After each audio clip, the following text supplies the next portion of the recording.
च्या बाजारात सोन्यामध्ये गेल्या 8 दिवसात 3,000 रुपयाची तर चांदीमध्ये 7,000 रुपयाची घसरण झाली.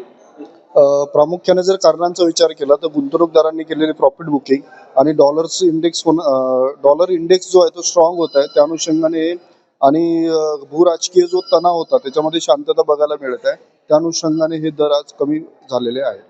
आज सोन्याचे भाव किती? 1,52,000 रुपये आपला सोन्याचा दर आहे विथ जीएसटी आणि 2,51,000 रुपये विथ जीएसटी चांदीचा दर आहे. आज किती कमी आहे?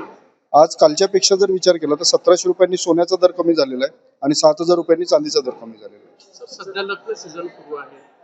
कशी ग्राहक? नक्कीच चांगली ग्राहकी आहे. ग्राहकांच्या अनुषंगाने विचार केला, गुंतवणूकदारांसाठी असू द्या, लग्नसराईच्या अनुषंगाने असू द्या किंवा फ्युचरिस्टिक काही दागिने घ्यायचे असेल किंवा काही ठरलेलं असेल किंवा हा दागिना घ्यायचा आहे किंवा जास्त वजनाचा दागिना घ्यायचा असेल त्या अनुषंगाने सुद्धा हे कमी झालेले दर नक्कीच ग्राहकांसाठी आनंदाची बातमी आहे.